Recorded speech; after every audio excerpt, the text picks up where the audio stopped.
고위공직자범죄수사처가 고발 사주 의혹의 핵심 피의자 손준성 검사를 내일 다시 소환합니다. 최근 수사에 착수한 판사 사찰 문건 사건도 조사 대상에 포함될 것으로 보입니다. 나인 기자입니다. 공수처가 손준성 검사를 피의자 신분으로 다시 불러 조사합니다. 지난 2일 13시간 남짓 진행한 첫 조사 이후 여드레 만입니다.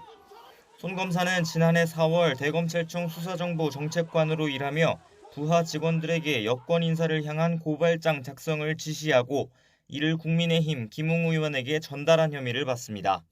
텔레그램 속 손준성 보냄을 근거로 최초 전송자를 손 검사로 특정한 공수처는 첫 조사에서 경위와 의도를 집중적으로 추궁한 것으로 전해졌습니다. 제보자 조성은 씨 휴대전화를 포렌식해 최초 전송 시간도 파악했지만 손 검사는 대부분 기억나지 않는다는 취지로 진술한 것으로 알려졌습니다. 의혹의 핵심인 고발장 작성자와 김웅 의원까지 전달 경로를 특정하지 못해 누군가 민원성으로 보내온 걸 반송했을 수 있다는 논리도 못 넘은 것으로 파악됐습니다.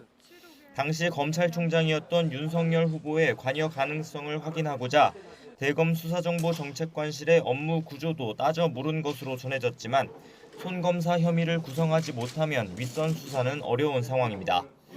결국 2차 조사의 성패는 최근 여러 차례 추가 압수수색한 대검 감찰부 등에서 얼마나 새로운 물증을 확보했느냐가 좌우할 것으로 보입니다. 또 이번 조사 범위엔 최근 윤 후보가 추가 입건된 판사 사찰 문건 의혹 사건도 포함될 수 있습니다.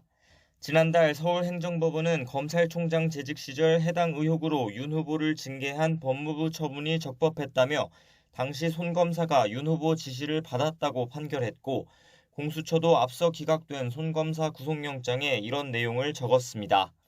하지만 해당 의혹 역시 손 검사가 순순히 인정할 가능성은 크지 않아 보입니다. 공수처 첫 소환 뒤엔 조사 과정에서 인권 침해를 당했다며 국가인권위원회에 진정을 내고 장외 신경전도 폈습니다.